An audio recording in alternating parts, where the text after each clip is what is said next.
రెండు దిన ముందు వాట్సాప్ గ్రూప్లో మేరీ ప్రసాద్ గారు ఫోటో పెట్టారు. ఆ చెట్లు దారి. నేను అనుకున్నాను సిఆర్ రెడ్డి కాలేజీకి వెళ్తున్నాను కదా, ఆ కాలేజీలో రోడ్డు ఇలా ముందు కాబోలు అని అనుకున్నాను నేను. ఆ తర్వాత కింద చదివితే అది అమ్మాయి మార్గం అని అర్థమైంది, రాశారు కింద. ఆ తర్వాత విమల అన్నారు ఇది మనకు బాగా తెలిసిన దారే. ఎలా తెలిసిందల్లా చూసి వచ్చారా? అది ఇన్ని వారాలు ఉంటున్నాం కనుక మనకు తెలిసిన దారిలాగా మనకు అనిపిస్తూ ఉంది. చాలా శ్రేష్టమైన ఆ సందర్భం. దాని నుంచి ఎన్నో పాఠాలు మనం నేర్చుకోవడానికి దేవుడు కృప చూపిస్తూ ఉన్నాడు. కానీ ఈరోజు మనందరూనే ఇంకా వెళదాం. ఇంకా కొన్ని వారాలు పడుతుంది. బోర్ పడుతుందా? లేకపోతే నాకైతే అమ్మాయి ఎప్పుడు వెళ్తామని ఉందిరా. ఆ దారి ఆ రోడ్డు చూసినప్పుడు ఇంకా మరొకసారి ఇప్పుడు ఎలా ఉందో కానీ అప్పుడు ఆ రోజుల్లో ఉండేదేమో, ఇప్పుడైతే ఎలా ఉంటుందో మనకు ఊహ తెలియదు. అయితే దేవుడు కృప చూపించాలి. అది 24 అధ్యాయం, లూకాసు సువార్త 24 అధ్యాయం. మనలో కొంతమందికి టీచర్ గారు ఫోన్లు చేస్తున్నారు, భాస్కర్ ఏం చెప్పారు అని. ఏం చెప్తారు మీరు? ఆదికాండం మొదలు ప్రయత్నం అన్ని పుస్తకాలు చెప్పేస్తారా? లూకాసు వార్త 24 అధ్యాయం 25-26 వచనాలు ఇవాళ మాట్లాడుతున్నాను. కానీ చెప్తే మీరు నోట్ చేసుకోండి, చెప్పండి, మీకు సులువు ఉంటుంది. అది ఏం చెప్తారు పొరగొక్కుని అప్పుడు తలపొడి వచ్చేస్తుంది, జ్ఞాపకం రాక కదా. అమ్మాయి మార్గం అదే, అక్కడే ఉన్నాం. లూకాసు వార్త 24 అధ్యాయం 25-26 వచనాలు.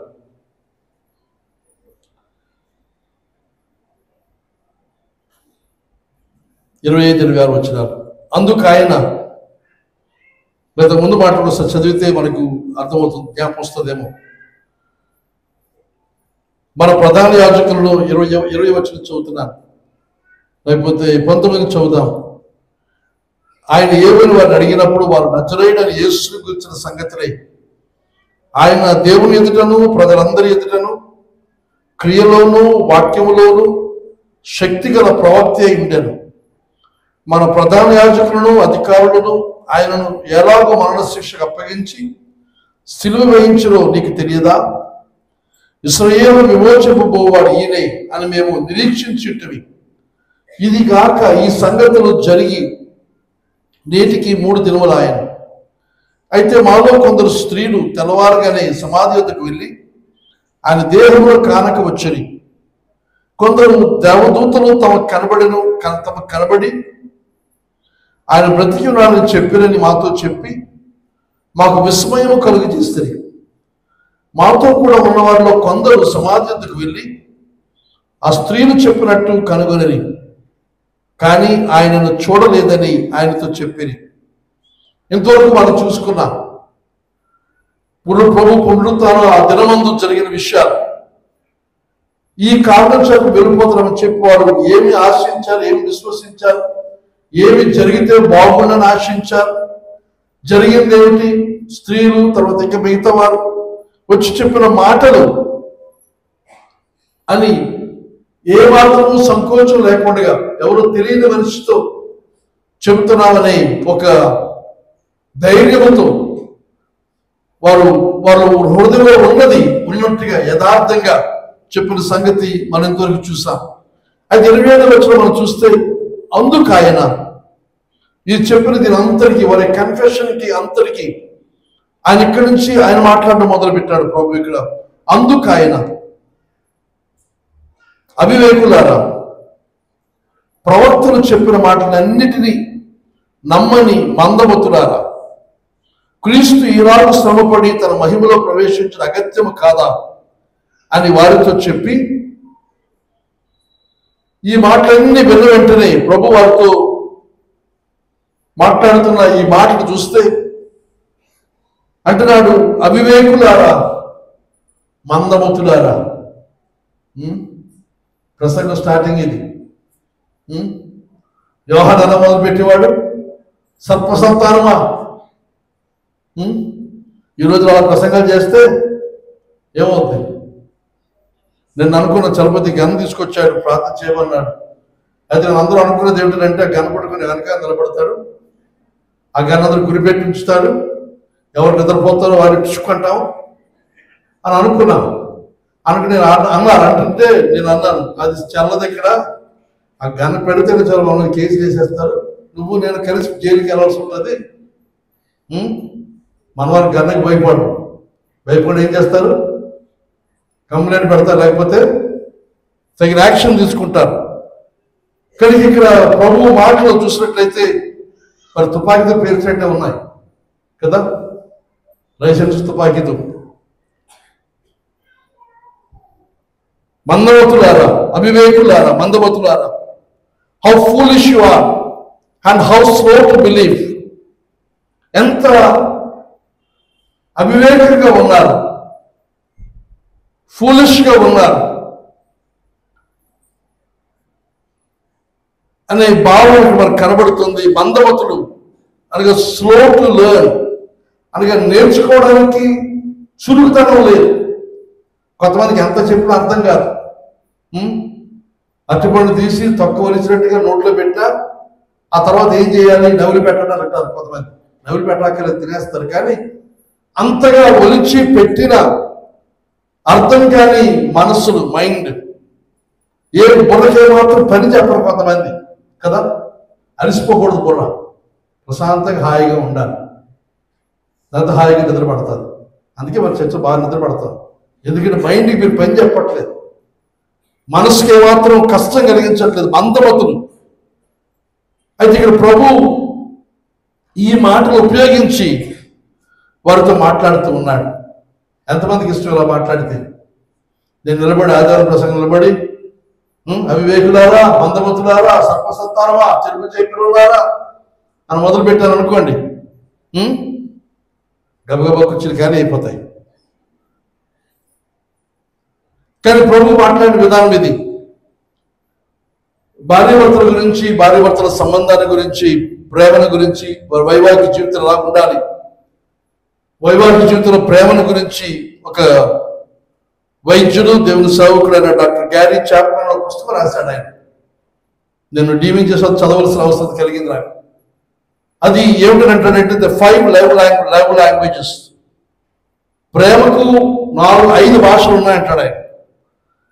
అది secret to love that lasts, అనగా జీవితకాలం ప్రేమించడానికి ఈ ప్రేమ యొక్క భాష కలిగి ఉండాలని చెబుతూ భార్యాభర్తల సంబంధంలో అందులో 5 భాషలు అంటాడు.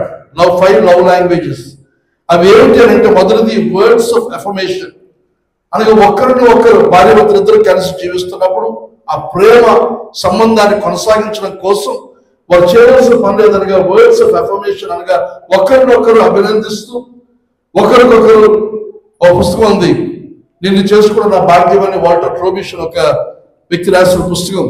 నిన్ను చేసుకోవడం నా భాగ్యం, అది తెలుగులో తర్జుమా చేశారు, కానీ ఇంగ్లీష్లో అయితే ఐ మ్యారీడ్ యూ అని ఉంటుంది అంతే ఆ పుస్తకం టైటిల్. కానీ తెలుగులో తర్జుమా చేసేసరికి నిన్ను చేసుకోవడం నా భాగ్యం. కానీ కారకంగా ఒకరికొకరు అభినందించుకుంటూ ఉండడం మొదటి భాష. లవ్ లాంగ్వేజ్, ప్రేమ భాషలో రెండోది ఏంటంటే యాక్ట్స్ ఆఫ్ సర్వీస్.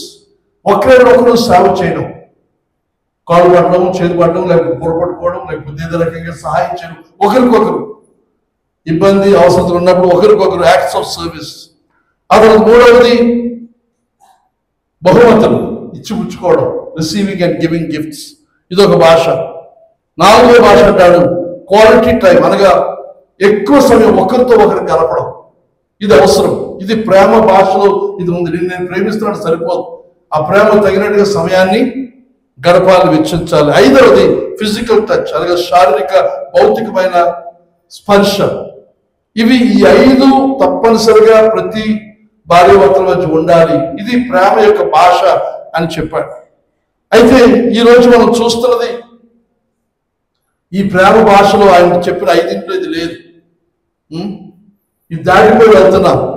ఈ ప్రేమ భాషలో ఇది లేదు, అనగా భార్యాభర్తల సంబంధంలో ఈ రకంగా గద్దింపు, లేకపోతే ఏది మందమతులారా, అవివేకులారా అని ఒకరినొకరు నిందించుకోవడానికి అవకాశం లేదు.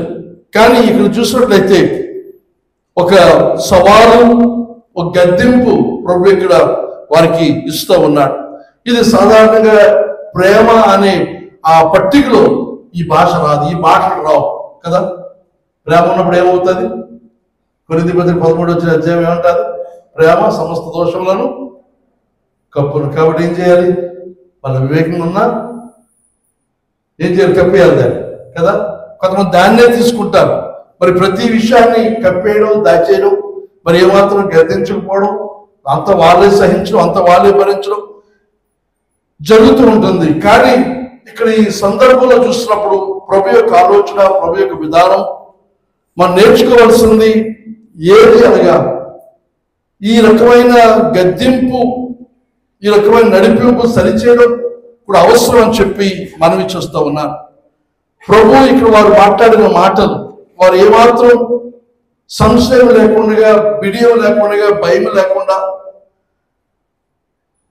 ధైర్యంతో వారికి తెలిసిన విషయాలు, వారు అనుభవిస్తున్న విషయాలు, వారి లోపల ఉన్న భావావేశం, లోపల ఉన్న ఆలోచన, లోపల తలంపు యథార్థంగా వారు తెలియజేసినప్పుడు ప్రభు ఇంతవరకు ప్రవర్తించిన విధానం ఒకటి ఇక్కడ నుండి విధానం మారింది.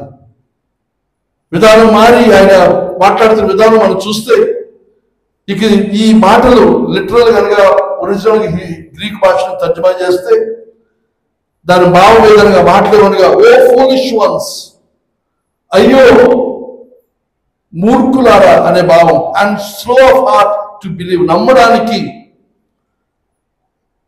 హృదయమందు చురుకుదనం లేని వారులారా అనే మాటలు మనకు చూస్తూ ఉన్నాం.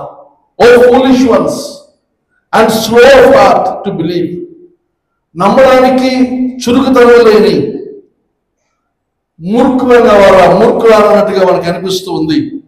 ఈ మాటలు డైరెక్ట్ గా చాలా బలముగా శక్తివంతమైన మాటలని చెప్పి మనవి చేస్తా ఉన్నారు. అయితే ఇక్కడ ప్రభు ఉపయోగించిన ఈ మాట ఓ ఫూలిష్ వన్స్ అనేది మనం తెలుగు తర్జుమాలో చూసినప్పుడు మీరు తర్జుమా చేస్తే జరిగా అవివేకులారా, ఇదే సరైన తర్జుమా. ఇంగ్లీష్ కూడా తర్జుమాలో ఫూల్స్ అని, ఫూలిష్ అని తర్జుమా చేస్తారు. కానీ ఇక మన తెలుగులో అవివేకులారా అనేది సరైన తర్జుమా అని చెప్పి మనవి చేస్తారు. ఎందుకంటే అక్కడ ఉపయోగించిన ఆ గ్రీక్ పదం యొక్క అర్థమేదనగా వితౌట్ కాంప్రిహెన్షన్, అవగాహన లేకుండా ఉన్నవారులారా అనే మాట మనం ఇక్కడ చూస్తా ఉన్నాం. ప్రభు ఇక్కడ ఒకవేళ వారిని మూర్ఖులారా లేకపోతే ఫూల్స్ అనే మాట వాడి ఉంటే ప్రభు చెప్పిన ఉపదేశానికి ఆయన విరుద్ధంగా ప్రవర్తించడం మనకు అనిపిస్తుంది. ఎందుకంటే మత్తయి సువార్త 5:22 అంటాడు. ఒకసారి చూద్దాం మాట. మత్తయి సువార్త 5:22 ప్రభు యొక్క బోధ కొండ మీద చేసే ప్రసంగం ఇది. 5:22 నేను మీతో చెప్పినదేమనగా తన సహోదరుడు మీద కోపపడి ప్రతివాడు విమర్శలు లోనగును, తన సహోదరుడు చేసి వ్యర్థుడు అని చెప్పువాడు మహాసభకు లోనగును, ద్రోహి అని చెప్పువాడు నరకాగ్నికి లోనగును. తన సహోదరుడి మీద కొన్ని ప్రాచీన ప్రతుల్లో నిర్నిమిత్తముగా అని కూర్చోబడి నిర్నిమిత్తముగా కోప్పడేవాడు. తర్వాత వ్యర్థుడా అని, మూర్ఖుడా, ఇంగ్లీష్ తరపున చూస్తే ఫూల్ అనే మాట వాడారు. ఇక్కడ ఉపయోగించిన పదం ఏదనగా ఇక్కడ ఫూల్ అనేది గ్రీక్ పదం మోరోస్ పదం వాడి తెలివి తక్కువ, స్టూపిడ్, అది ఇంకా అరమైక్ భాషలో రాక అనే పదం వాడారు. అది కూడా కొన్ని తర్జుమాలు అది కూడా రాస్తూ ఉన్నారు. కానీ ఇది చూస్తున్నప్పుడు ఒక విలువలేని వ్యక్తి, మూర్ఖుడైన వ్యక్తి, ఒక హీనంగా ఎవరైనా చూచినప్పుడు మాట్లాడే పదం ఇది.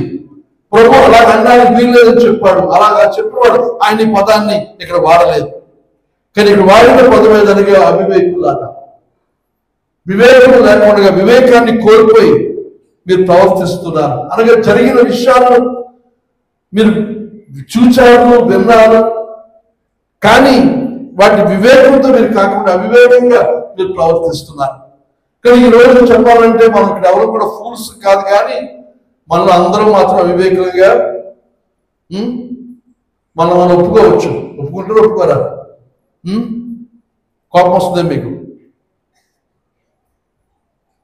ఇక్కడ ప్రభువు ఈ మాటలు చూసినప్పుడు అవివేకం, ఇక్కడ ముఖ్యంగా వారు ఆ స్త్రీలను గురించి వారు అన్న మాటలు వారి మాటలు అర్థం లేనివిగా, నమ్మశక్యంగా లేవు. ఇంకేవో దూతలట, వారు చెప్పారట, అసాధారణమైన ఒక అద్భుతం వారు చెప్తున్నారు. ఆయన లేడు, ఆయన చనిపోయాడు, బ్రతికి ఉన్నాడని చెప్పిన మాటలు ఇవన్నీ కూడా వారికి ఎలాగ అనిపించాయంటే మతిలేని మాటలాగా అనిపించాయి, అర్థం లేని మాటలాగా అనిపించాయి. కనుక ప్రభు చెప్తున్న మాట ఏదనగా, వారి కాదు అవివేకులు, మీరు అవివేకులు. మీరిద్దరు జరిగిన విషయాలు వారు చూచారు, అవగాహన చేసుకున్నారు, ప్రభుత్వం లేచాడని వారు నమ్ముతున్నారు. ఆ సాక్ష్యం మీకు చెబితే ఆ మాటలు మీకు ఎలాగ అనిపించాయి? తెలివి తక్కువ మాటలుగా, అర్థం లేని మాటలుగా, మానసికంగా సరిగ్గా లేని వారు మాట్లాడే పిచ్చి మాటలుగా మీకు అనిపించాయి. కానీ ప్రభు చెప్తున్న మాట ఏదనగా, వారు కాదు మీరే అనే సంగతి. తర్వాత ఇంకా చూసిన వారు slow of heart to believe, నమ్మడానికి మందమతి, నమ్మడానికి వారికి చురుకుగా లేదు వారి యొక్క హృదయం. మన విశ్వాసం, నమ్మకం అనేది మన మనసులో కాదు ముఖ్యంగా జరగవలసింది, మన హృదయం అంతా జరగాలి. ఆ లోపల నమ్మకం ఏర్పడవలసిన అవసరం ఉంది. అయితే వీరికి సమస్య ఏదనగా హృదయం అందు ఆ విశ్వాసం వారికి కలగడం లేదు, వారికి కలగలేదు.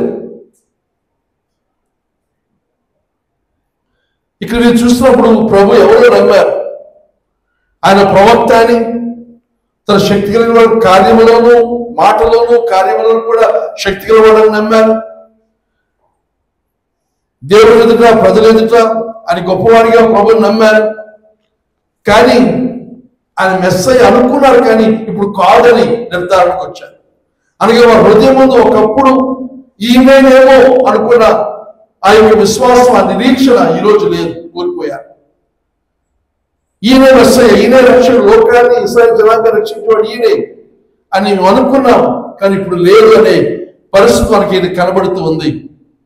ఆ కారణం చేత ప్రభు అడుగుతున్నారు, మందమతులారా, ప్రవక్తలు చెప్పిన మాటలన్నిటినీ నమ్మని మందమతులారా, అవివేకులారా, మందమతులారా. ఈ మాట ప్రభు అంటున్నప్పుడు వారి యొక్క భావం ఎలా ఉంటుంది, వారి యొక్క ఆలోచన ఎలా ఉంటుంది అని ఆలోచన చేస్తే వారు స్వీకరించారు, అంగీకరించి తిరగబడలేదు. మమ్మల్ని ఇంత మాట అంటావా అని అనలేదు. ఆయన ఎవరో తెలియదు కదా వాళ్ళకి, ప్రభు అని తెలియదు. ప్రభు తెలియకపోయినా ఒక వ్యక్తి, వారు తెలియని మనిషి, ఒక స్ట్రేంజర్ వారితో ఇలా మాట్లాడుతూ ఉంటే వారు ఏమాత్రం దాన్ని ఖండించలేదు. దానికి వారికి అంగీకారం తెలిపినట్టుగా మనం చూస్తా ఉన్నాం. ఆ తరువాత మార్గం ఇంకా ముందుకు నడుస్తూ వెళుతూ ఉంటే ప్రభు మాటలు రాను రాను వారి గుండెలు, వారి హృదయాలు, వారి లోపల మంట పుట్టిన సంగతి చూస్తూ ఉన్న ఆ మంట వలన వారి నిరీక్షణ, విశ్వాసం వల్ల కలిగిన సంగతి మనం గమనించగలుగుతూ ఉన్నాం. కానీ ఇవి చూసినప్పుడు వారు ప్రభు యొక్క గద్దెంపులు, ఆయన ఇచ్చిన సవాళ్ళను, ఆ సవాలు ఏమిటి? మందమతి. మీరు అవగాహన చేసుకోవాలి, అర్థం చేసుకోవాలి. ప్రవక్తలు చెప్పిన మాటలన్నిటినీ నమ్మని మందమతులారా. మనలో విశ్వాసం రాకపోవడం గల కారణం ఏదంటే మన మందమతి. అంగీకరించడానికి ఇష్టపడడం లేదు. ఇది దేవుడు చేయగలడు అనే నమ్మకం మనకు లేదు. ప్రవక్తలు చెప్పిన మాటలు, దేవుని సేవకులు దేవుని యొక్క వాక్యంలో చెప్పిన మాటలు, మరి ముఖ్యంగా ప్రభువు చెప్పిన మాటలు వారు నమ్మలేదు. అనుకున్నాం, కానీ ఇప్పుడు అది కాదు. కానీ ఈ రెండు కారణాల వల్ల అవివేకము, మందమతి మనం చూసినప్పుడు లేజినెస్ అనొచ్చు. లేజినెస్ అంటే దేంటి బతకం అంటే శారీరక బతకం కాదు, మానసికమైన బతకం.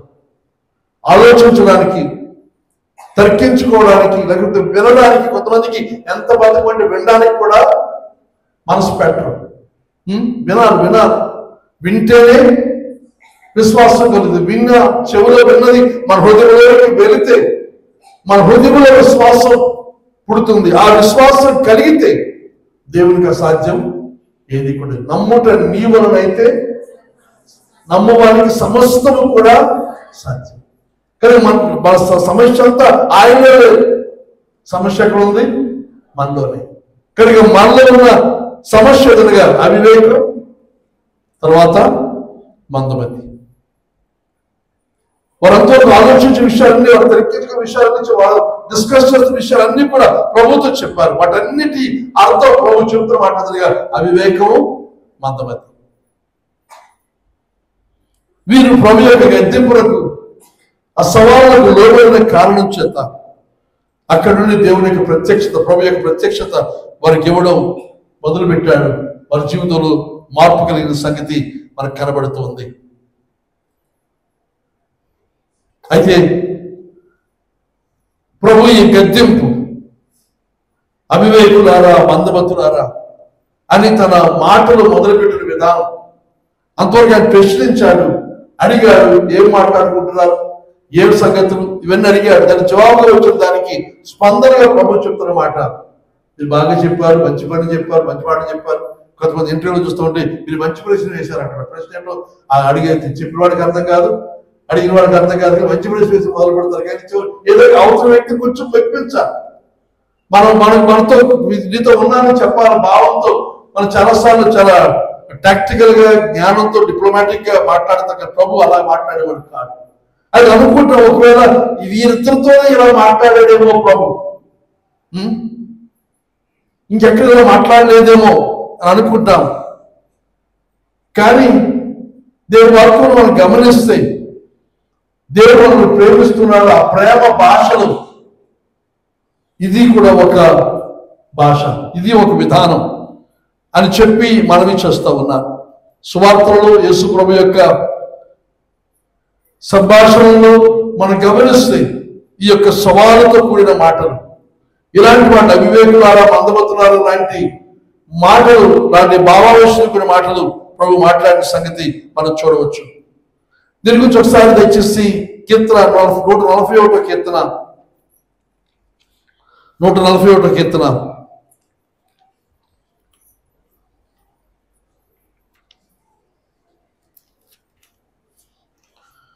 15వ వచనం మనం చూస్తే, నీతిమంతులు నన్ను కొట్టుట నాకు ఉపకారం, వారు నన్ను గద్దించుట నాకు తైలాభిషేకం, నేను అటు అభిషేకమును త్రోసివేయకుందును గాక. ఇది దావీదు కీర్తన.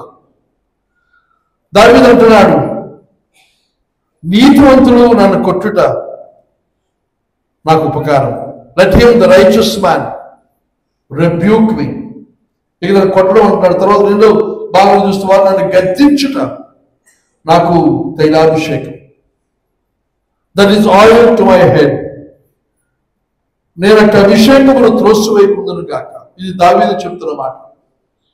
నీతిమంతులు నన్ను కొట్టుట నాకు ఉపకారము, వారు నన్ను గద్దించుట నాకు తైలాభిషేకం, నేను అటు అభిషేకమును త్రోసివేయకుందును గాక. దావీదు అనుభవం ఇది ఉంది. నీతిమంతులు అనగా దేవుని యందు నీతిగా జీవిస్తున్న, దేవుని చేత నీతిమంతుడిగా పరిగణించబడినవాడు. వాళ్ళని కొట్టడం ఇది కవిత్వం కాబట్టి కొట్టడం కాదు, కానీ నన్ను గద్దించడం గురించిన ఉద్దేశం. కొట్టుట నాకు ఉపకారము, నన్ను గద్దించడం నాకు తైలాభిషేకం.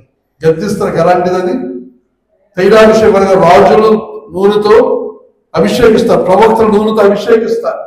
కానీ ఇది అభిషేకం నాకు, కానీ నేను దాన్ని త్రోసివేయను. దావీదు జీవితం మనం చూస్తాము. బెత్షెబతో పాపం చేసిన తర్వాత, ఊరియాని చంపించిన తర్వాత, ప్రజలందరి దృష్టిలో కూడా తను ఏ తప్పు చేయనట్టుగా ప్రజలు కనబరుచుకున్నాడు. ప్రజలందరూ కూడా తను పొగుడుతున్నారు. ఆ సమయంలో ప్రవక్త వచ్చి, పాపం చేసిన వాడు నీవే, మరణశిక్షకు అర్హమైన పాపం చేసిన వాడు నీవే అన్నప్పుడు దావీదు ఏం చేశాడు? తిరగబడలేదు. అవును నేనే అని చెప్పి వెంటనే పశ్చాత్తాపడి తను చేసిన ప్రార్థన కీర్తనలో మనం చూస్తాం. కానీ దావీదు అంటున్నాడు ఇక్కడ, నీతిమంతులు నన్ను గద్దించుట నాకు తైలాభిషేకం. కానీ ఈ గద్దింపు అనేది ఒక అభిషేకముగా మనం సరైన దారిలో లేనప్పుడు నీతిమంతులు మనం గద్దించుట, మనం కొట్టుట అది మనకు ఆశీర్వాదకరమని చెబుతూ దాన్ని మనం త్రోసివేయకుందుము గాక. కానీ ఈ సువార్తలో మనం చూస్తే ప్రభు యొక్క 3.5 సంవత్సరాల సేవా జీవితం చూసినప్పుడు ఈ తైలము చాలా ఎక్కువగా ప్రవహించినట్టుగా మనకు కనబడతారు. చాలా మందికి తైలాభిషేకం ప్రభు చేసినట్టుగా మనం చూడవచ్చు. బైబిల్లో కొన్ని ఉదాహరణలు చూపించి త్వరగా ముందుకు వెళదాం. మొదటిది పేతురును మనం చూస్తే, ఈ సందర్భం మనకు అందరూ కూడా తెలుసు. మత్తయి సువార్త 16వ అధ్యాయం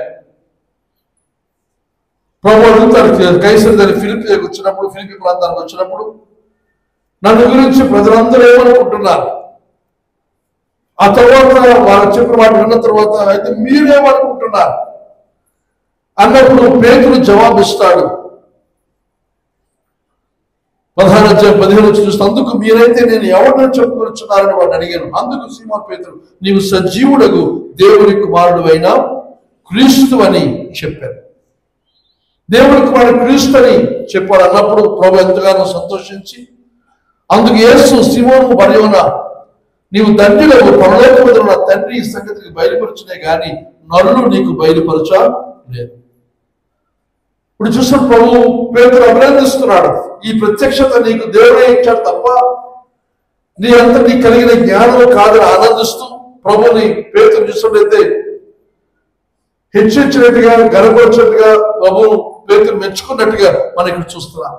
అయితే పేతురుకి ఎప్పుడైతే తాను ఎవరో అనగా దేవుని కుమారుడు క్రీస్తు మెస్సయ్య అని అర్థమైందో, మెస్సయ్యగా వచ్చిన వ్యక్తి చేయవలసిన కార్యం యెషయా గ్రంథంలో ప్రవక్తలు ప్రవచించిన ఆ ప్రవచనాన్ని అనుసరించి తాను అప్పగించబడాలి, శిలువలో మరణించాలి, రక్తాన్ని చిందించాలి, లోకమంతృకులు పాప పరిహారార్థులుగా ఆయన ఉండాలనే సంగతిని ఆయన గ్రహించుకుంటాడని భావించి ప్రభువు తన మరణాన్ని గురించి చెబుతా ఉంటే ఆయన వాక్యంలో చూస్తాము. అప్పటి నుండి పేతురు లేకపోతే 20 చూసినప్పుడు, అప్పటి నుండి తాను యెరూషలేమునకు వెళ్ళి పెద్దల చేతులు, ప్రధాన యాజకుల చేతులు, శాస్త్రుల చేతులు అనేక హింసలు పొంది చంపబడి 3వ దినమున లేచుట అగత్యమని యేసు తన శిష్యులకు తెలియచేయ మొదలు పెట్టగా, ప్రభు తన మిషన్, తన పని ఎందుకు ఈ లోకానికి వచ్చాడు అనే దాన్ని శిష్యులకు చెప్పడం మొదలు పెట్టాడు. అంతవరకు అద్భుతాలు, సూచనలు, మహత్కార్యాలు, పరలోక రాజ్యానికి వర్తమానాలు వచ్చాయి. కానీ ఇక్కడ నుండి ఎప్పుడైతే తాను ఎవరో పేతురు ద్వారా, పేతురు యొక్క ప్రత్యక్షత ద్వారా శిష్యులకు తెలిసిందో, తను వచ్చిన పనుల గురించి మాట్లాడుతుంటే అక్కడ చూడండి పేతురు ఏం చేస్తాడంటే, పేతురు ఆయన చేయి పట్టుకొని, ప్రభు అది నీకు దూరమగును గాక. ఇంగ్లీష్ తర్జుమాలో, ఎన్ఎల్డి తర్జుమాలో ప్రత్యేకంగా చూస్తే ఆయన రాయబడి మాట ఎదురుగా పేతురు ఆయన చేయి పట్టుకొని పక్కకి తీసుకెళ్ళిపోయి ఆయన గద్దించడం మొదలు పెట్టాడు, కోపడడం మొదలు పెట్టాడు, ఆయన సరిచేయడం మొదలు పెట్టాడని చెప్పి రాయబడింది. అది నీకు దూరమగును గాక, అది నీకు ఎన్నడూ కలగదని ఆయనను గద్దింపసాగింది. ఇది గద్దించడానికి కారణం ఏమిటి? అంతకుముందు ప్రభు తను మెచ్చుకున్నాడు కదా, తను అభినందించాడు కదా.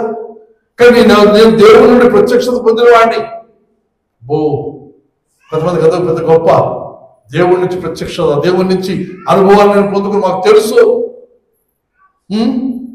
కాబట్టి ఏం చేస్తాడు ప్రభువులు మాట్లాడే మాటలు, దేవుడు నాకు ఇచ్చిన ప్రత్యక్షత అనుసరించలే అని పక్కన తీసుకెళ్ళిపోయి, బుద్ధి జ్ఞానం ఉందా? మా కూతురు, మా మనవరాలు కూతురు బుద్ధి జ్ఞానం ఉందా, తెలివి జ్ఞానం ఉందా అని అడుగుతారు చాలాసార్లు. పేరు అదే అంటాడు, ప్రభు నీకు బుద్ధి జ్ఞానం ఉందా, తెలివి ఉందా, ఇలాగైనా మాట్లాడేది? నువ్వెవరో తెలిసిన తర్వాత, నువ్వు సర్వశక్తుల దేవుని కుమారుడు తెలిసిన తర్వాత ఇదిగో మరణము, సిలువ, ఇవేమి వాళ్ళకి ఇష్టపడడం లేదు. అంగీకరించిన ప్రభుని గద్దించడం మొదలు పెట్టినట్టుగా వాక్యం మనం చూస్తున్నాం. అయితే ప్రభు ఏం చేశాడు?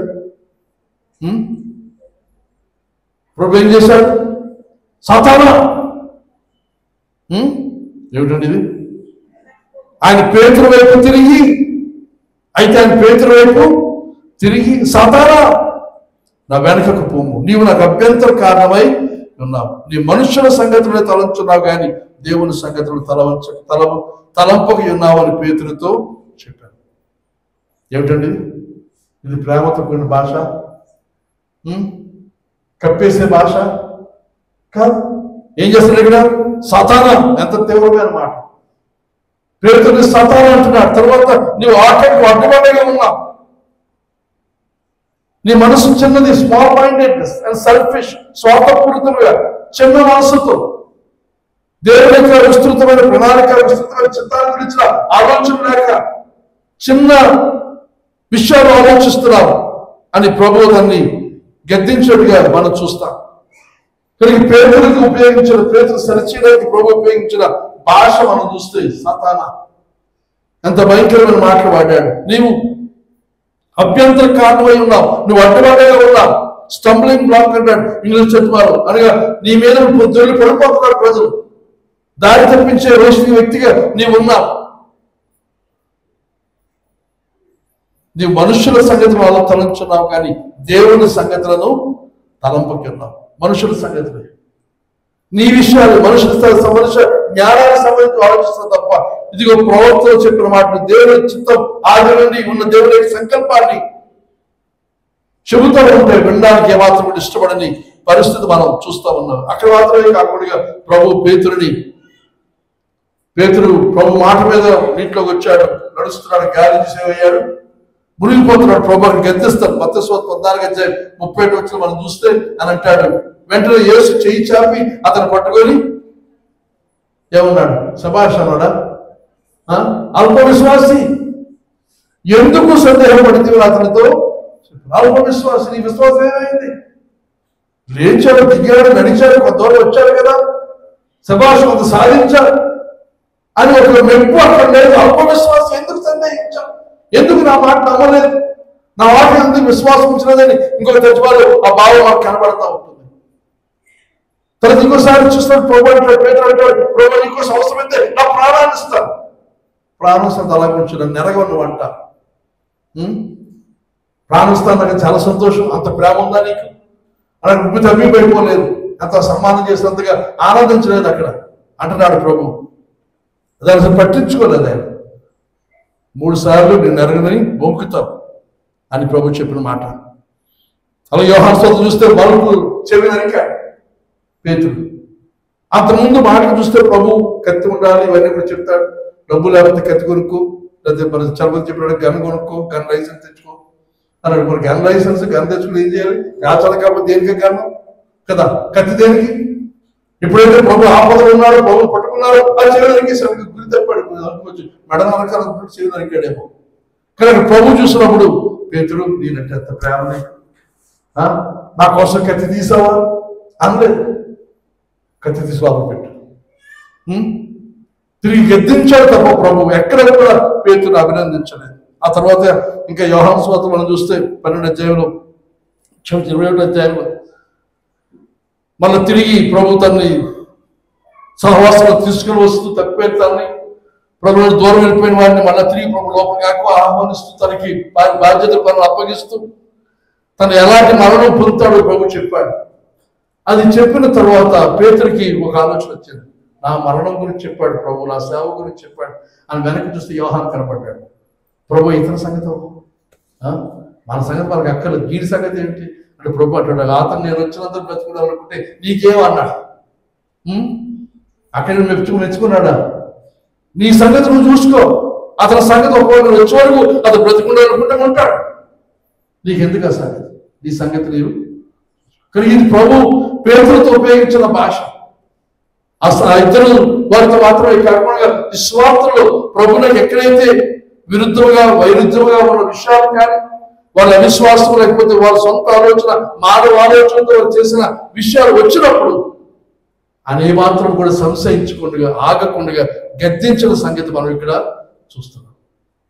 పేతురు, ఆ తర్వాత ఇంకా యాకోబు, యోహాను, లూకాసు 9వ అధ్యాయం మనం చూస్తాం. అక్కడ ప్రభు యెరూషలేం ప్రయాణం వెళ్ళాడు. ఖచ్చితంగా యెరూషలేం వెళ్ళాలి నిర్ణయించుకొని శిష్యులతో పాటు బయలుదేరి వెళ్తూ ఉన్నప్పుడు మార్గంలో సమరయ దాటి వెళ్ళాలి. కానీ సమరయకి ముందుగా కబురు పంపించాడు. ప్రభు వస్తున్నాడు కనుక ప్రభుకి ఊర్లో ప్రయాణం బస ఏర్పాటు చేయాలి అన్నప్పుడు సమరయ వారు ఆయన యెరూషలేం వెళ్తున్నారని తెలిసి మాకు ఇక్కడ ఆహ్వానము, మేము బస ఇవ్వము, మేము దారి ఏమో అని చెప్పి వారు తిరిగి కబురు చేశారు. దాంతో ఆ మాట విన్న తర్వాత ప్రభు తన శిష్యులు ఇద్దరు యాకోబు, యోహాను, వారి ప్రభు పేరు పెట్టాడు. ఏమిటా పేరు అంటే ఉరిమేడి వారు, అంటే వారు మాట్లాడితే ఉరుగులా ఉంటుంది అనమాట. థండర్, సన్స్ ఆఫ్ థండర్ అనే మాట ఉపయోగించాడు. కానీ ప్రభు వారికి పేరు పెట్టాడు. కానీ వీరు అంటున్నారు 9వ అధ్యాయం 54వ వచనంలో, ప్రభు అన్నాడు ఏలియా ఎలాగైతే కోప్పడి అగ్నిని కురిపించాడు, మేము కూడా పరలోక అగ్నిని కురిపించి వారిని హతం చేస్తాం. 9వ అధ్యాయం 54వ వచనం చూద్దాం. లూకాసు వార్త 9:54.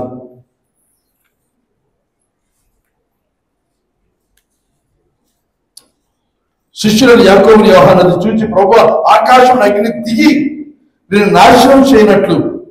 కింద మూడవది ఫుట్ నోట్ ఇచ్చాడు. ఏమంటున్నాడు అక్కడ? అనేక ప్రాచీన ప్రతులు ఏలియా చేసినట్లు అని కూర్చబడి ఉన్నది. ఏలియా చేసినట్లు మేము ఆజ్ఞాపించడం నీకు ఇష్టమా అని అడుగు. ఆయన వారి తట్టు తిరిగి వారిని ఏం చేశాడు? ఆయన వారి తట్టు తిరిగి వారిని గద్దించాడు. కింద ఫుట్ నోట్ ఇచ్చాడు. మీరు ఎట్టి ఆత్మ గలవారు మీరు ఎరుగరు. మనుషుల ఆత్మను రక్షించడానికి కానీ నశింప చేయటకు రాలేదని కూర్చబడి ఉన్నది. అనుకుని సమయం అంతా నాశనం చేస్తాం అగ్నికి తీసుకుని వచ్చి. కానీ ప్రభు వారిని గద్దించిన సంగతి ఇక్కడ వాళ్ళు చూస్తా ఉన్నారు.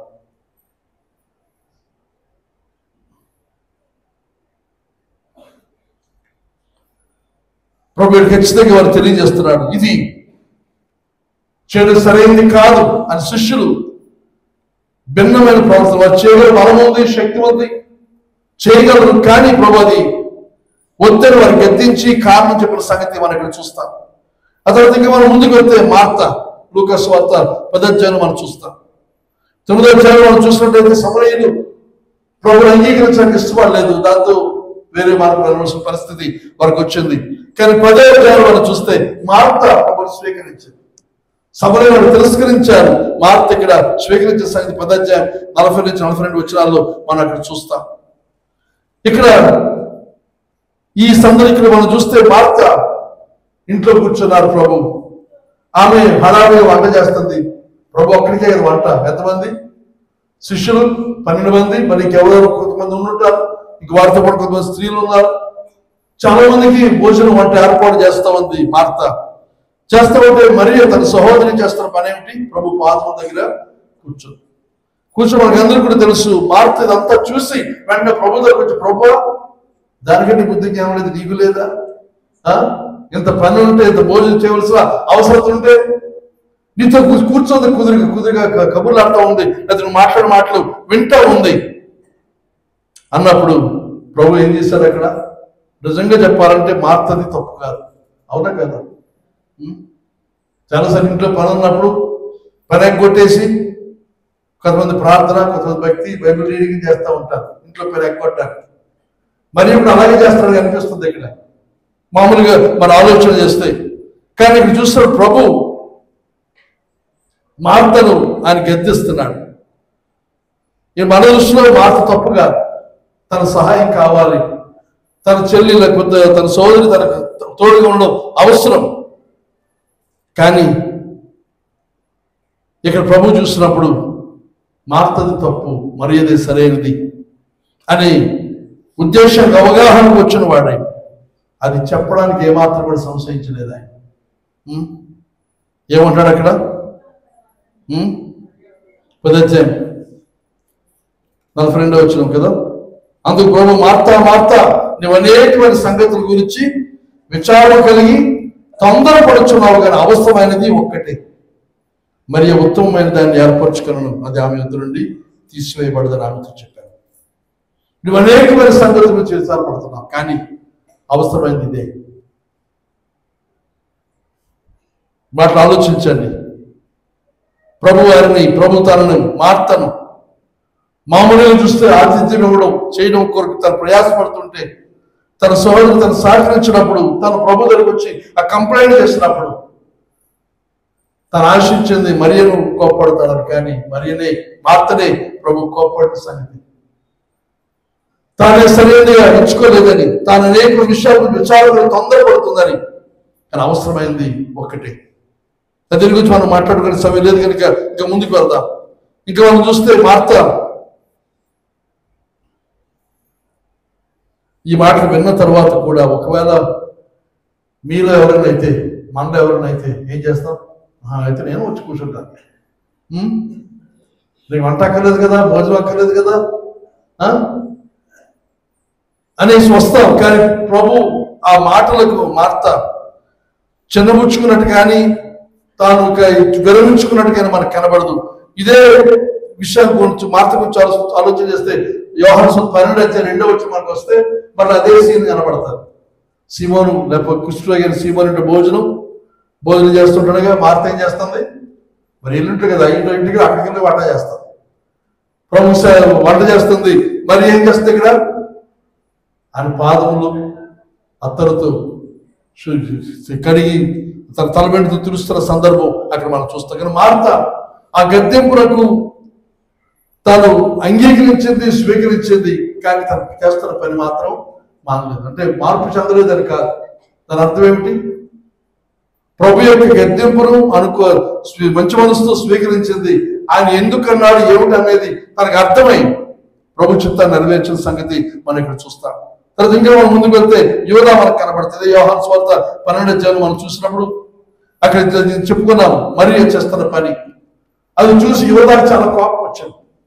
ఇది అమ్మితే డబ్బు వస్తుంది, డబ్బంతా తీసుకెళ్లి పేదలకి ఇవ్వచ్చు. తన అత్తరుడు తీసి దయస్తూ పాదాలు పోసి పాదాలు అత్తరుతో కడిగి తన తల వెంటతో తుడుస్తున్న సందర్భం చూసినప్పుడు ఇదంతా వేస్ట్, డబ్బు వేస్ట్ చేసింది, వృధా ఖర్చు అని బాధపడిన సంగతి మనం ఇక్కడ చూస్తూ ఉన్నాం. కానీ ప్రభు ఆ మాటకు మన ఆలోచన చేస్తే యోహాను సువార్త 12:11 విషయం అంతా కూడా ఉంది. 12:3 మనం చూస్తే మార్త ఉపచారం చేస్తాం. 2 మనం చూస్తాం. తర్వాత అప్పుడు మరి మిక్కిలి విలువ రచ్చ జటామాంసత్తులు ఒక శీలను ఎత్తి తీసుకుని యేసు పాదములకు పూసి తన తల వెంట్రుకలు తన పాదములు తుడిచాను. ఇల్లు అత్తరు వాసనతో నిండాను. ఆయన శిష్యులు అక్కడికి ఇస్కరియోతు యూదా గురించి యోహాను రాస్తున్నాడు. ఇస్కరియోతు యూదా మాత్రమే కాకుండా వాక్యం చూస్తే మిగతా శిష్యులకు కూడా ఇది అభ్యంతరమైంది. ఏమిటిది ఇంత వృధా ఖర్చు అన్నప్పుడు ప్రభు మనం చూస్తే ప్రభు యొక్క జవాబు మనం చూద్దాం. 12:7 కాబట్టి యేసు నన్ను పాత పెట్టి దినమునకు ఆమెను దీన్ని ఉంచుకొని ఇడి పేదలు ఎల్లప్పుడూ మీతో కూడా ఉందురు కానీ నేను ఎల్లప్పుడూ మీతో ఉండనని. తెలుగు తర్జుమాలో సరిగ్గా లేదు, కానీ ఇంగ్లీష్ తర్జుమాలో మనం చూస్తే 12 తర్జుమా తేడా వచ్చింది. యోహాను సువార్త 12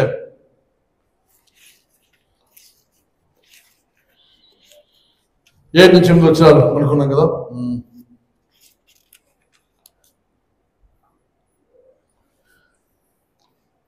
Jesus replied, "Leave her alone. She did this in preparation for my burial." నా సమాధి కొరకు సిద్ధపరుస్తూ ఆమె కార్యాన్ని చేసింది.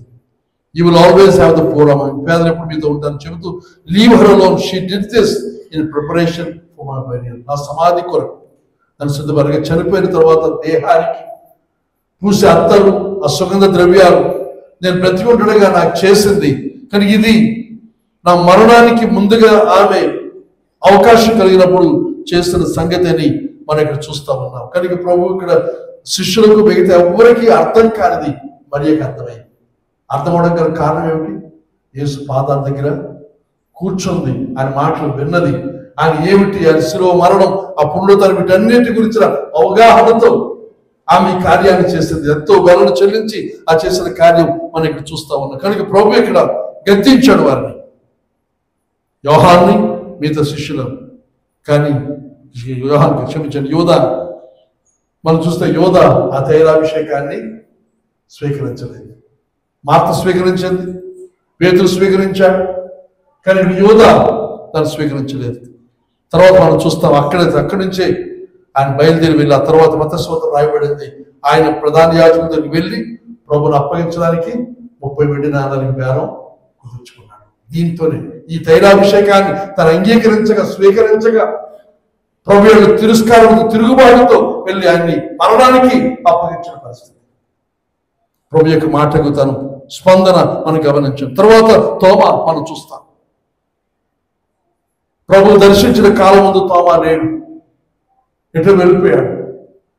శిష్యులు అందరూ చెప్పారు, ప్రభుని చూచా, ప్రభు వచ్చాడంటే నేను నమ్మనంటే నమ్మను, నేను చూడాలి, పట్టుకుని చూడాలి, గాయాలు వేలు పెట్టి చూడాలి, ఆ పక్కలో నా చేయి పెట్టి చూడాలి, అప్పుడే నేను నమ్ముతాను అన్నాడు. మళ్ళా 8 రోజుల వరకు ఈ సందిగ్ధంలోనే తోమా ఉన్నాడు. అయితే చివరికి 8 రోజుల తర్వాత ప్రభు దర్శనం ఇస్తే మళ్ళా ప్రభు యోనాను సవాల్ చేస్తారు. తోమారా ఇదిగో నా చేతుల్లో నా గాయములు వేలు పెట్టు, నీ చేయి పెట్టు నా పక్కలో అన్నప్పుడు అప్పుడు ప్రభు తోమా అంటాడు, నా దేవా నా ప్రభు అని. ప్రభు యొక్క దేవత్వాన్ని ఒప్పుకున్న సంగతి మనం చూస్తాం. ప్రభు అక్కడ అని అంటాడు. అమ్మ ఇప్పుడుగా తెలుసుకున్నాం అనలేదు. చూచి నమ్మిన వారి కంటే చూడక నమ్మిన వారు ధన్యుడు. అనకి ఈ మాట కూడా ఒక గద్దెంపుతో కూడిన మాట ప్రభు చెప్పిన సంగతిని మనం ఇక్కడ చూస్తూ ఉన్నాం. కనుక దేవునికి సంగమా, ప్రభు ఈ కొన్ని ఉదాహరణలు చెప్పాలి. ఒకసారి ఆలోచించాలి. దేవుని వాక్యాన్ని చూడండి. ప్రభు ప్రవర్తించే విధానం, ప్రభు ఆలోచించే విధానం, మాట్లాడే విధానం, ఆయన సూటిగా స్పష్టంగా మాట్లాడుతుంది. ఇది కూడా ప్రేమతో కూడింది తప్ప ప్రేమ లేకుండా కాదు. వారు సమకూర్చాలనే ఉద్దేశంతోనే ప్రేమతో ఉన్నట్టుగానే గద్దించవలసి వచ్చినప్పుడు గద్దించిన సంగతి మనం ఇక్కడ చూస్తూ ఉన్నాం. కానీ ఈ రోజుల్లో ఇది సరైన పద్ధతి కాదని చాలా మంది యొక్క భావన. ఎలా ఉండాలి? గద్దించకూడదు, కోప్పడకూడదు, అన్ని అంగీకరించాలి, అన్ని కప్పేయాలి, అన్ని ఒప్పుకోవాలి, అన్ని అంగీకరించాలి. ఎవరు ఎలా చేసినా ఏమనకూడదు. యు ఆర్ రైట్, నేను రైట్, మీరు రైట్, అందరూ రైట్, మీరు మంచు, నేను మంచు, మనందరం మంచు, మనందరం కలిసి పరలోకానికి వెళ్ళిపోతాం. శబాష్ శబాష్, రైట్ రైట్, అందరూ రైటే. ఏది మంచిది అంటారు? ప్రభు విధానమా, లోక విధానమా? పేతురు లోక విధానాన్ని అనుసరించి ప్రభు నీ తోడు ఏంటిది నువ్వు చేస్తాను మరి బాగులేదు అని పక్కకి తీసుకెళ్ళిపోయి గెలిచేస్తున్నాడు. ఆయన పక్కకి తీసుకెళ్ళి గెలిస్తే ప్రభు ఏమన్నాడు? తిరిగి వచ్చి పేతురు మిగతా వాళ్ళందరితో ఒకేసారి బహిరంగంగా చెప్పాడు, ఇది ఏమిటండి ఆయన పక్క తీసుకెళ్తే పక్కనే చెప్పొచ్చు కదా. గమనించారు? అది పక్క తీసుకెళ్తున్నారు కదా, పక్కనే చెప్పొచ్చు కదా. పక్కనే చెప్పకుండా శిష్యులందరికీ ప్రయత్నిస్తున్నాడు ఆయన ప్రభు. ఆలోచించాడు ఒకసారి ప్రభు ప్రవర్తించే విధానం, మనం నేర్చుకోవలసిన విధానం, మనం అంగీకరించవలసిన విధానం. మత్తయి సువార్తలో మనం చూస్తాం, ప్రభు నన్ను వెంబడించండి, come follow me and I will make you fishers of men. మనుషులు బట్టి జాలరులుగా నేను మిమ్మల్ని చేస్తాను, నన్ను వెంబడించండి. ప్రభువుని వెంబడిస్తూ ప్రభుతో కలిసి నడిస్తే మనం నేర్చుకుంటాం, సత్యాన్ని మనం నేర్చుకుంటాం, విషయాన్ని మనం తెలుసుకుంటాం, ఎలా ప్రవర్తించాలి, ఎలా నడవాలి మనం తెలుసుకుంటాం.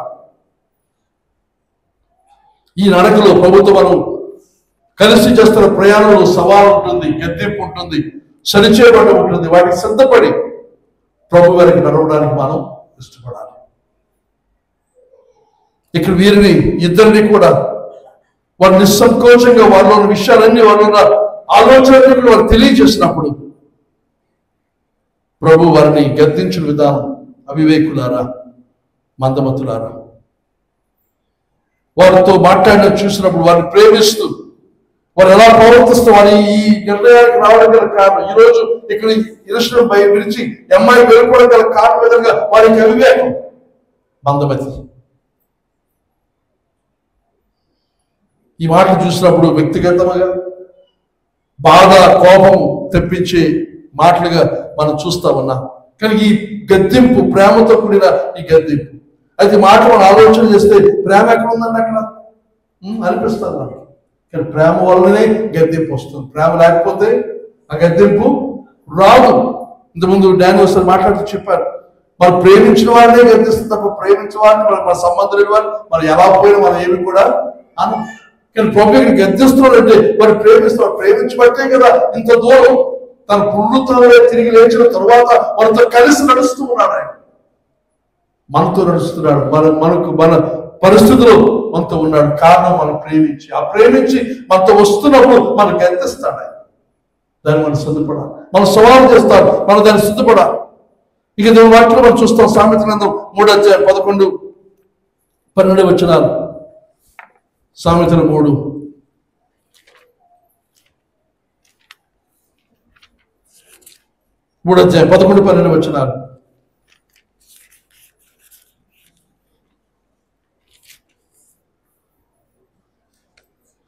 నా కుమారుల యెహోవా శిక్షను తృణీకరింపవద్దు, ఆయన గద్దింపులకు విసుకవద్దు. తండ్రి తనకు ఇష్టమైన కుమారుని గద్దించు రీతిగా యెహోవా తాను ప్రేమించు వారిని గద్దించు. తండ్రి తనకు ఇష్టమైన కుమారుని గద్దించు రీతిగా యెహోవా తను ప్రేమించు వారిని గద్దించు. కనుక యెహోవా శిక్షను తృణీకరింపవద్దు, ఆయన గద్దింపులకు విసుకవద్దు. మాట్లాడటం మొదలు పెడితే అవివేకులారా సర్పసంతానం మొదలు పెడతాం. అదే విధానం అని వారు తిరగబడకుండా ప్రభు మాటకు లోబడిన సంగతి ఇక్కడ మనం చూస్తాం. ఇదే వాక్యాన్ని తీసుకొని హెబ్రీ పత్రిక 12వ అధ్యాయం 5-6 వచనాల్లో హెబ్రీ పత్రిక రాసిన భక్తులు ఈ సామెతలో ఉన్న ఆ భాగాన్ని తీసుకొని బోధించడం మనం చూస్తాము. హెబ్రీ పత్రిక 12వ అధ్యాయం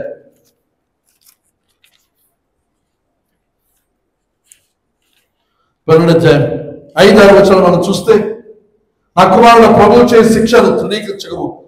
సామెతలో ఉన్న భాగాన్ని తీసుకుని అంటున్నాడు, ఆయన నిన్ను గద్దించినప్పుడు విసుకకు. ప్రభు తాను ప్రేమించు వారిని శిక్షించి తాను స్వీకరించి ప్రతి కుమారుని దండించును అని కుమారుడు సంభాషణ మీతో సంభాషించు ఆయన హెచ్చరికను మర్చితురై. కనుక దేవుడు తన బిడ్డలుగా తను ప్రేమిస్తున్న వ్యక్తులను ఈయనకి గద్దిస్తాడు, సవాలు చేస్తాడు, బుద్ధి చెప్తాడు. దానికి మనం చేయవలసిన పని ఏదనగా మనం దాన్ని స్వీకరించాలి, మార్చుకోవాలి, సరి చేసుకోవాలి. పేతురు దర్శించాడు, మార్తా, యాకోబును, యోహాను, యూదాను, తోమాను. ఈరోజు ఎంఐ మార్గంలో వెళ్తున్న వీరిద్దరిని ఆయన ప్రేమతో చేస్తున్న కార్యాలు. In love he coaches us. దేవునికి డిసిప్లిన్ అంటున్నాడు ఇక్కడ. ఆయన చేయి శిక్షను తృణీకరించడం. ఆయన discipline, do not despise the Lord's discipline. ఆయన చేసే క్రమశిక్షను నువ్వు తృణీకరించొద్దు, స్వీకరించు. డిసిప్లిన్ ఇక్కడ ఉపయోగించే పదవికి అర్థమైనదిగా ఇన్స్ట్రక్షన్ అండ్ డిసిప్లిన్ అనగా ఉపదేశం, ఒక క్రమము కలిగి ప్రవర్తించడం ప్రభు ఇక్కడ బోధిస్తూ ఉన్నాడు. కనుక నా కుమారుడు ప్రభు చేసే శిక్షను తృణీకరించొద్దు. ఇంకా సామెతలు కొన్ని వాక్యాలు చూద్దాం. 8వ అధ్యాయం సామెతల గ్రంథం 8వ అధ్యాయం 33వ వచనం, 8:33.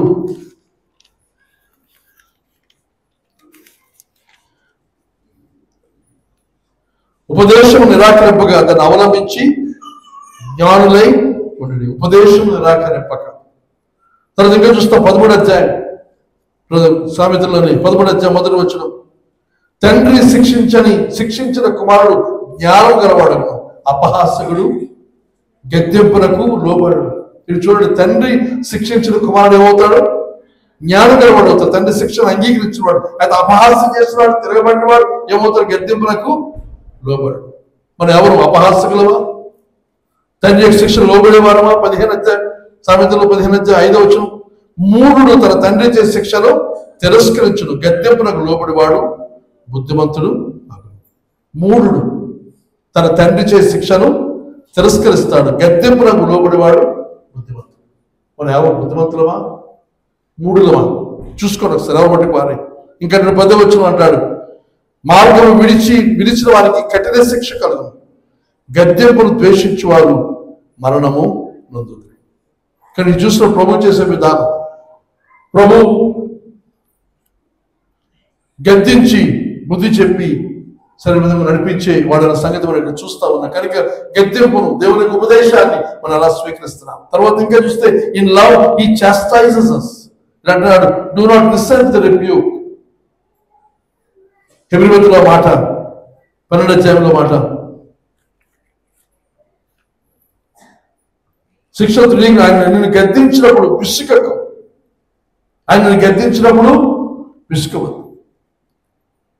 ఇక్కడ చూసిన బాగోదనగా సరైన దారిలో లేనప్పుడు, తప్పు మార్గంలో వెళ్తున్నప్పుడు సరైన దారిలో పెట్టడానికి ఆయన గద్దిస్తాడు, దండిస్తాడు, శిక్షిస్తాడు. కనుక జాగ్రత్త. ఇంకా చూసిన 15వ అధ్యాయం 10వ వచనం సామెతల గ్రంథంలో ఏమంటాడు ఇక్కడ, మార్గం విడిచిన వారికి కఠిన శిక్ష కలుగును, గద్దెంపును ద్వేషించు వారు మరణము నొందుతారు. మార్గం విడిచినప్పుడు మన శిక్ష వస్తుంది. దాన్ని మనం విసుక్కోకూడదు. దాన్ని బట్టి ప్రభు నన్ను ప్రేమించి నాకు శిక్ష అనేది రప్పించామని చెప్పి మన దారి సరి చేసుకోవడానికి రావాల్సిన అవసరం ఉంది. ఆయన గద్దించినప్పుడు 12వ అధ్యాయం 5వ వచనం అంటున్నాడు, డూ నాట్ లూజ్ హార్ట్ అనగా హృదయంలో నిరాశ పడిపోవద్దు, వదిలేయవద్దు. ఆయన గద్దించినప్పుడు ఆ గద్దింపు ఎలా ఉంటుందంటే అవమానం కలిగిస్తాను, సిగ్గు కలిగిస్తాను. కానీ అయినప్పటికీ మనలో చాలా మంది దేవుని గద్దింపు, దేవుని యొక్క మాటలకు లోబడడానికి ఇష్టపడం. ఎందుకనంటే ఆ పరుగు పోయింది.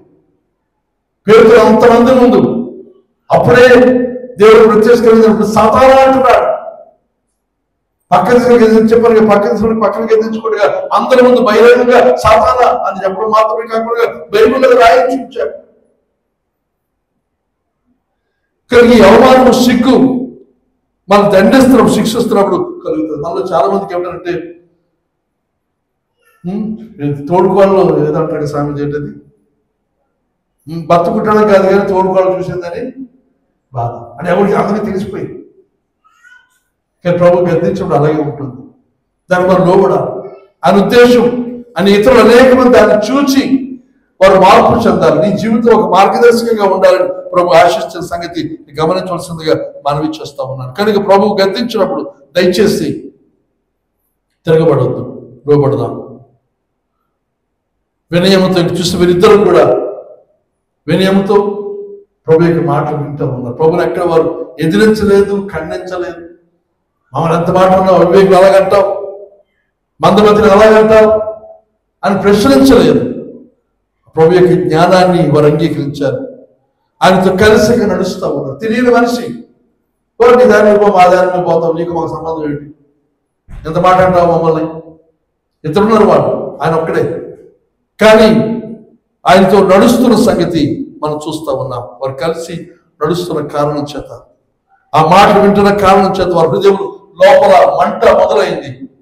దేవుని కార్యాలు వారు చూడగలిగారు. కనుక ప్రభుత్వం నడుస్తున్న మన గుండెలు మనలో మండుతూ ఉంటారు. చల్లని హృదయాలకి, నిలువెచ్చ హృదయాలు దేవునికి ప్రీతికరం కాదని మనవి చూస్తూ ఉన్నారు. ఇంకా చూసినట్టయితే హెబ్రీ 12 అధ్యాయంలో ప్రభు తాను ప్రేమించి వారిని శిక్షించి తన స్వీకరించిన కుమారుని దండించును అని కుమారులతో సంభాషించినట్లు మీతో సంభాషించు ఆయన హెచ్చరికను మరచితను. ఆయన సంభాషణ, ఆయన గద్దింపు, ఆయన సవాలు ఎలా ఉంటుందనంటే మనం గద్దిస్తాడు, అదే సమయమందు వాళ్ళు ఎందుకు గద్దిస్తున్నాడు దాని గురించిన వివరణ, దాని గురించిన ఉపదేశం మనకి చేస్తారు. అనగా వాదముతో వారు చేసిన తప్పిదాన్ని వారికి వివరించి వారు బోధిస్తారు. అదే విషయం ఇది జరిగింది ఎంఐ మార్గంలో. శిష్యులు 7 మైళ్ళు లేకపోతే 10-12 కిలోమీటర్ల నడక, 3 గంటల నడక. ఈ 3 గంటల నడకలో వాళ్ళిద్దరూ మాట్లాడటం లేదు, ప్రభువే మాట్లాడుతున్నాడు. ఆ మాటలు వారు వింటూ ఉన్నారు. ప్రభు మాట్లాడుతుంది, ఏం మాట్లాడుతున్నాడు ఆయన? వారి అవివేకం ఏమిటో, వారి మందమతి ఏమిటో వారు వివరిస్తూ వాక్యంలో నుండి ఆయన వారికి చెబుతున్న సంగతి మనం ఇక్కడ చూస్తూ ఉన్నాం. ప్రభుత్వం నడుస్తూ ఉంటాడు. వారి యొక్క అవివేకం, వారి యొక్క మందమతి వారికి అర్థమై వారి ఆలోచనలు, వారి తలంపులు, తర్వాత ఇంకా వారి యొక్క వచ్చిన నిర్ణయాలు అవి సరైనవి కావు, లేదా వారి యొక్క ఆలోచన సరైనది కాదు అనే అవగాహనకు వారు వచ్చిన సంగతి మనం అక్కడ చూస్తూ ఉన్నాం. కనుక ప్రభు యొక్క ప్రేమ కలిగిన ప్రవర్తన మనం చూసినప్పుడు గద్దింపు, సరిచేసేను ఉంటుంది. ఆ మాట కఠినంగా ఉంటాయి, కానీ మనం వాటికి లోబడితే ప్రభు యొక్క జీవం మనం పొందుకుంటాం. ఆ ఇద్దరు శిష్యుల అనుభవాన్ని మనం పొందుకుంటాం. ఆఖరిగా 12-11 వచ్చిన హెబ్రీ పత్రిక, మరియు ప్రస్తుత మందు సమస్త శిక్షయు దుఃఖకరముగా కనబడనే కానీ సంతోషకరముగా కనబడదు. అయినను దాని అభ్యాసం కలిగిన వారికి అది నీతి అను సమాధానకరమైన ఫలం. దాని అభ్యాసాలుగా దాన్ని అంగీకరిస్తే ఆ ఇద్దరు శిష్యులకు ఎలాంటి ఆశీర్వాదకర అనుభవం కలిగిందో మనకి కూడా కలుగుతుంది. ప్రభు ఈ మాటలను మనందరి వెనుకల్లో ఆశీర్వదించును గాక. అందరూ తల వంచండి, ప్రార్థన చేద్దాం.